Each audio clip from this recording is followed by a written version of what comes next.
Heureux de vous présenter cette nouvelle leçon de la lecture compréhension qui a pour titre Être un bon délégué de classe. Aujourd'hui, nous allons voir un texte argumentatif. Avant de lire le texte, il est important d'observer la page dans sa globalité et de répondre aux questions de la rubrique J'observe et je découvre. L'observation de la page nous amène à répondre aux 5 questions de la rubrique. La première question. Observe l'illustration et le texte. Que vois-tu sur l'image? Je vois 2 enfants qui parlent, une fille et un garçon. De quoi peuvent parler ces 2 apprenants? D'après l'image, les 2 apprenants peuvent parler de l'école, ils peuvent parler des exercices, comme ils peuvent parler des tâches d'un délégué de classe. Troisième question. Quel est le titre du texte? Comme il est mentionné dans le texte, le titre c'est Être un bon délégué de classe. Quatrième question. D'après toi, ce texte va raconter une histoire ou donner des arguments? Ce texte va donner des arguments. La dernière question dans cette rubrique, combien de points sont cités dans ce texte?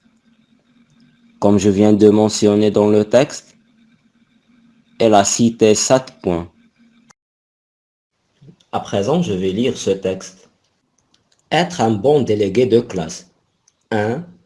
Pour être un bon délégué de classe, il faut garder en tête que son principal rôle est d'aider à la fois l'école et les camarades de la classe. En effet, si le délégué respecte lui-même le règlement intérieur, il donne l'exemple et en se mettant au service de ceux qui sont dans le besoin, il réconforte ses camarades. 2. Il doit toujours se montrer optimiste et courageux, surtout dans les situations difficiles, pour donner de l'esprit et rendre les camarades heureux et courageux. 3. Il faut être respectueux envers les autres, car se sentir respecté réconforte et permet d'avoir confiance en soi. 4. Il est important de dire la vérité même si on a peur des conséquences, afin d'être crédible et de gagner la confiance des camarades. 5. Le délégué est l'intermédiaire entre les élèves de la classe et l'école, pour que chacun puisse faire entendre sa voix.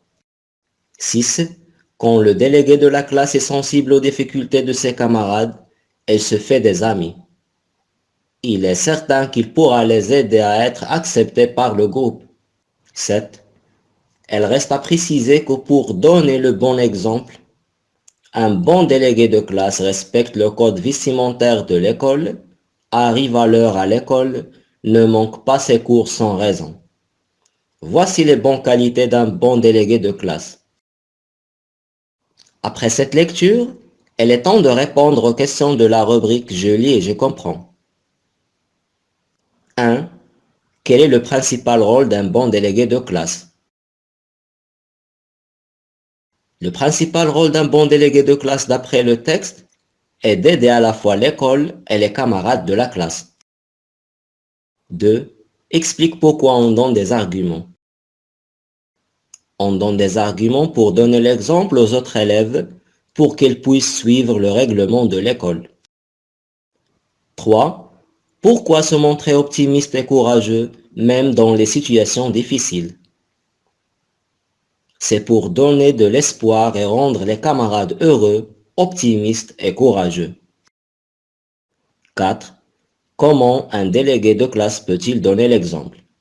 Comme je viens de mentionner sur le texte, elle donne le bon exemple par le respect du code vestimentaire de l'école, l'arrivée à l'heure à l'école et par la présence au cours. Ensuite, nous allons voir les exercices de la rubrique Je lis et j'écris qui a pour but d'appliquer ce que j'ai appris en lecture par l'écrit. 5. Pourquoi dire la vérité même si on a peur des conséquences?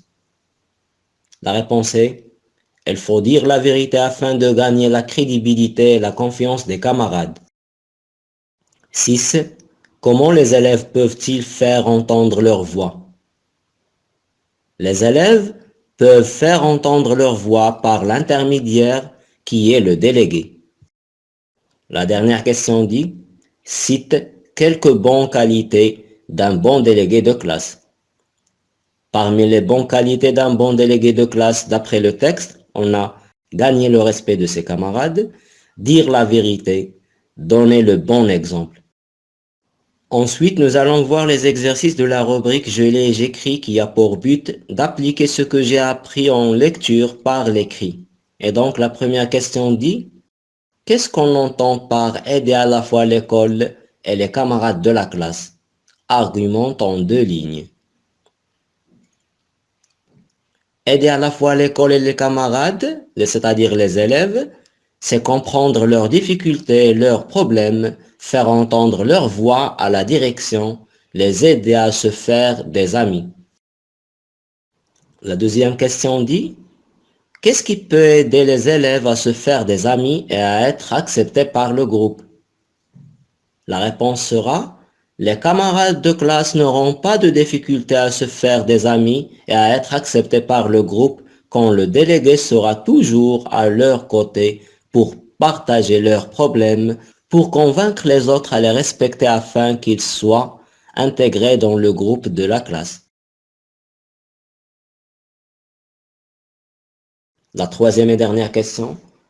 Quand on échange des propos avec les autres, quel est le défaut à éviter? Pourquoi? Quand on change des propos avec les autres, il faut éviter de mentir, car mentir est un mauvais défaut. Il faut toujours dire la vérité pour gagner la confiance d'autrui. Et pour faire un passage de la lecture aux communications, la rubrique Je participe au débat nous propose cette question. Est-il facile d'assumer les responsabilités d'un ou bien d'une déléguée de classe? Et comme réponse, je vous propose ceci. Ce n'est pas facile d'assumer cette responsabilité, car pour être un bon délégué de classe, il faut que je me sacrifie mon temps sans repos à l'aide des collègues de la classe. Aussi, pour être un intermédiaire entre les camarades et la direction de l'école, je dois leur donner l'exemple avec mes comportements et notes. Et vers la fin de cette leçon, il est nécessaire d'approfondir notre apprentissage à travers la rubrique Je m'évalue. Et donc, pour un délégué de classe, comment donner l'exemple pour être respectueux envers ses camarades? Pour être respectueux envers ses camarades, il faut respecter tous ses camarades, les aider à surmonter leurs problèmes, les aider à se faire des amis. Et donc, le délégué est l'intermédiaire entre l'école et les élèves. Explique comment.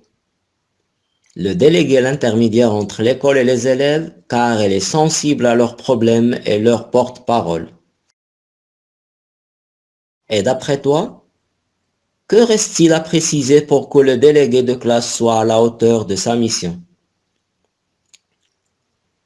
Elle reste à préciser qu'un bon délégué de classe respecte le code vestimentaire de l'école, l'arrivée à l'heure à l'école et le personnel de l'école.